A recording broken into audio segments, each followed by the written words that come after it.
Welcome back. We have 5 data lake objects full of software's raw data. Now we need to make sense of it by mapping it to Salesforce Standard Data Model. This is called data modeling, and it's one of the most important steps in any data cloud implementation. It's also where things start getting really powerful. Here's the core problem we are solving. We have 5 different data sources, each with their own field names. In CRM, the email field is called email. In the e-commerce CSV, it's customer underscore email. In the loyalty file, it's just email. These all mean the same thing, a person email address, but Data Cloud doesn't know that automatically. We need to create a common standard so all sources speak the same language. That's what the data model does. The standard data model is a pre-built standardized framework based on party model principle, an industry standard in an enterprise data modeling that's been around for decades. The idea is simple. There are standard objects called data model objects or DMOs that represent well-defined concepts like a person or a purchase or an email address.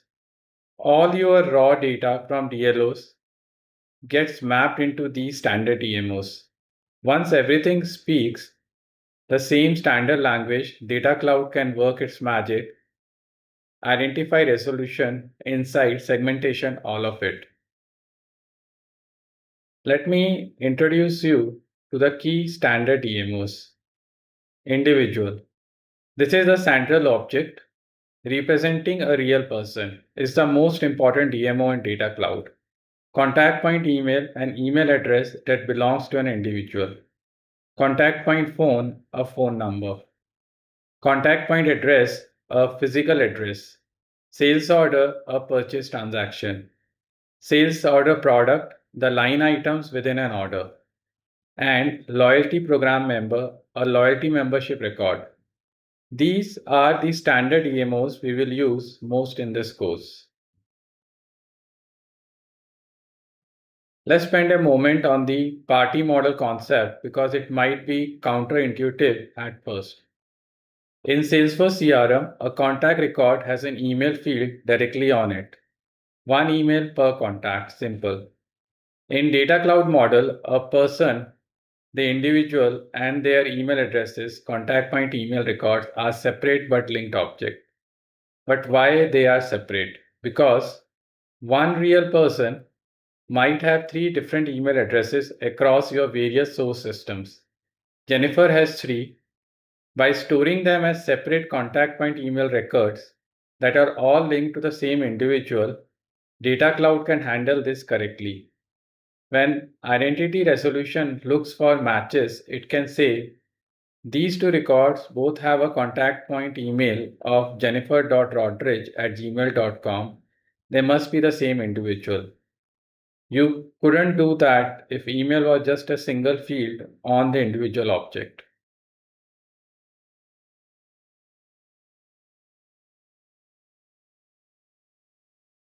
The data mapper is the tool you use to figure these mappings. It has 2 panels. Left is your source, the DLO, and right is your target, DMO. You connect fields from left to right. One really useful feature, a single DLO can map to multiple DMOs at the same time. That's exactly what we are going to do with CRM Contact. One DLO mapping to 3 DMOs simultaneously, individual, contact point email, and contact point phone.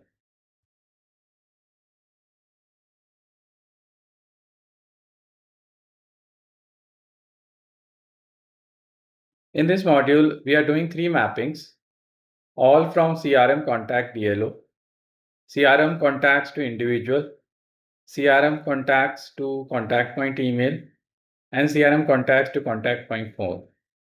In the next module, we will map the remaining 4 DLOs.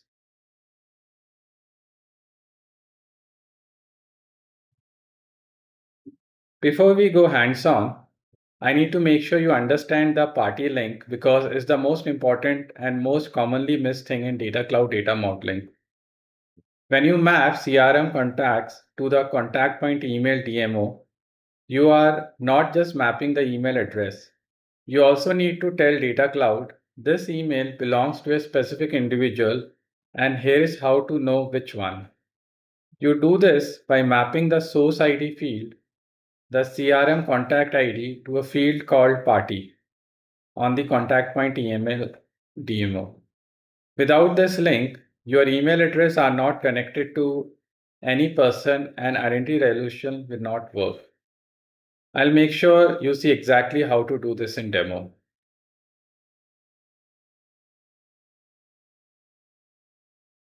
Here are the exact field mapping you will create from CRM to individual, ID maps to source record ID, first name maps to first name, last name maps to last name, create date map to created date. For CRM to contact point email,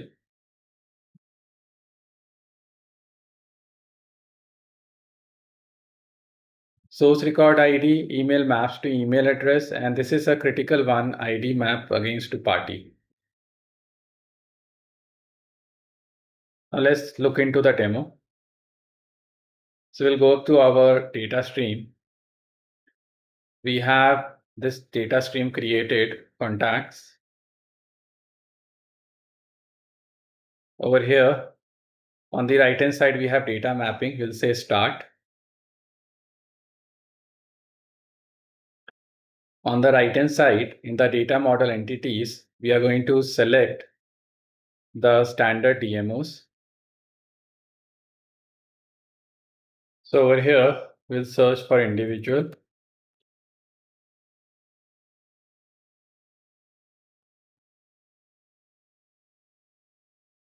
We'll select individual. Then we will select for, we'll search for contact point email.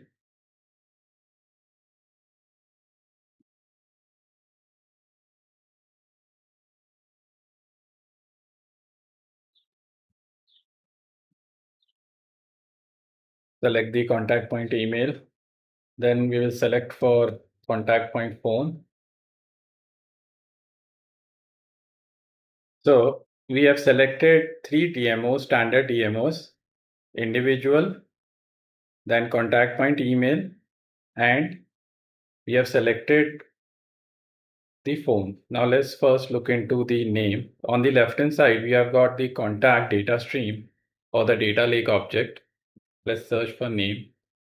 We already see that Salesforce has mapped the names over here. It has mapped to first name, last name. Then let's check for email. On the left hand side, email. On the right hand side also, I'll search for email. So in the contact point email, I've got this email address. So I'll select this email from the left and then I will connect this. So now it has come into the mapped one. Then the next one would be if I do ID. So on the contact on the left hand side, now let's do ID here also. So on the left hand side, on the contact home DLO, I have got primary key contact ID that I need to map it to the primary key of the contact point email. So I'll map this.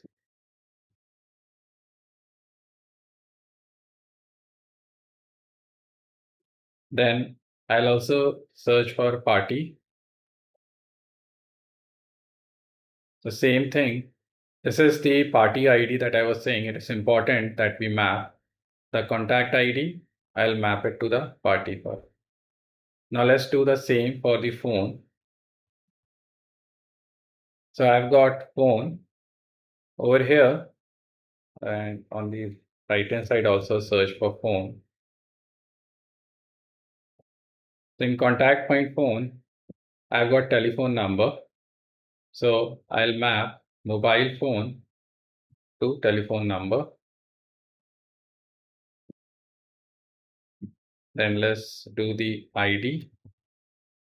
The contact point ID, I need to map to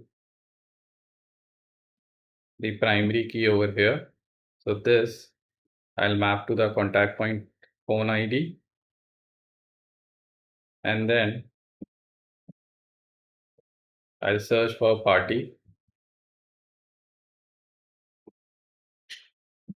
The same contact point, the contact point phone party ID, I'll map it over here.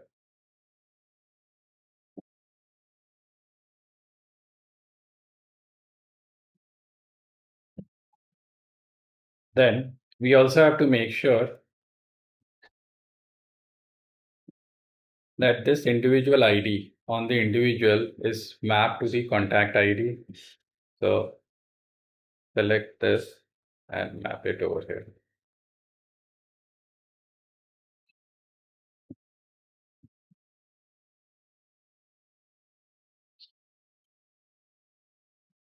Let's first save it.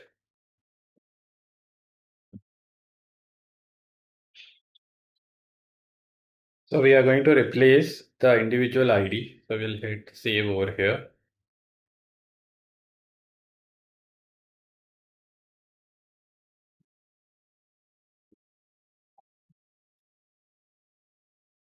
After you configure and run the data mapper, here's what happens. Data Cloud reads the DLO data, applies your field mapping, transfer field names as configured, and writes the result into the DMOs. The DMOs are now populated with standardized data, and every time the DLO refreshes with new data, you can rerun the mapping to keep the DMO current. So a quick recap, we have mapped our CRM data to 3 standard DMOs, individual, contact point email, and contact point phone. Next up, we are going to map the remaining 4 ShopSphere's data sources, create a custom DMO for our mobile app event, and complete the full ShopSphere data model. I'll see you in next module.